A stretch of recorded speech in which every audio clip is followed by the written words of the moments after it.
ഞങ്ങൾ കാണുന്ന ഒരു കാര്യമേ ഉള്ളൂ. നരേന്ദ്രമോദി പാർലമെൻറ്റിൽ ക്ഷണിക്കപ്പെട്ട 8 പേരിൽ ഒരാൾ പ്രേമചന്ദ്രനായിരുന്നു. പ്രേമചന്ദ്രനെ ക്ഷണിച്ചു.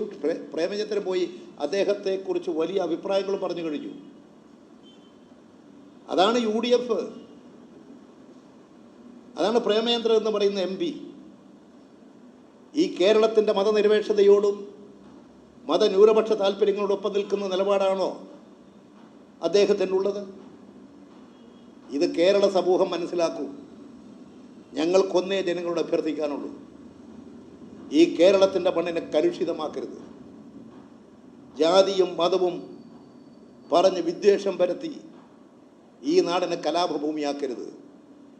ഈ സാഹോദര്യം കാത്തു സൂക്ഷിച്ച് ജനജീവിതം മെച്ചപ്പെടുത്താൻ, എല്ലാവരുടെയും ജീവിതം മെച്ചപ്പെടുത്താൻ ഇടതുപക്ഷത്തിനെ കഴിയൂ. ആ ഇടതുപക്ഷത്തിന് കേരള ജനത നൽകിക്കൊണ്ടിരിക്കുന്ന പിന്തുണ, കൂടുതൽ പിന്തുണയും കരുത്തും നൽകി ഞങ്ങളെ ശക്തവാന്മാരാക്കണം, നാടിനെ രക്ഷിക്കാൻ.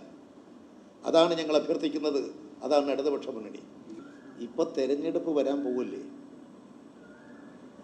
ചിലപ്പോൾ നാളെ തന്നെ തെരഞ്ഞെടുപ്പിൽ പ്രഖ്യാപിച്ചുകൂടെ? ഈ ജാഥ നടത്തുന്നത് തെരഞ്ഞെടുപ്പിൻ്റെ ഭാഗമല്ലേ?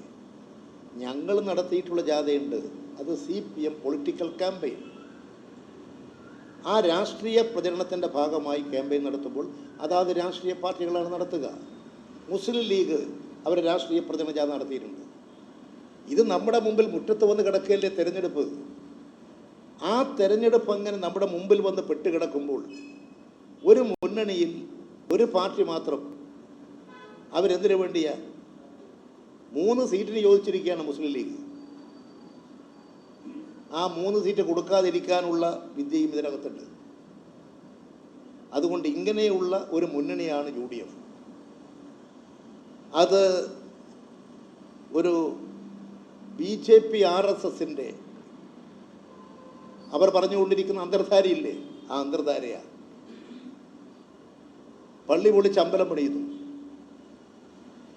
അങ്ങനെയുള്ളൊരു കാലഘട്ടത്തിൽ മുസ്ലിം ലീഗിനെയും കൂട്ടി കോൺഗ്രസ് ജാഥ നടത്തിയാൽ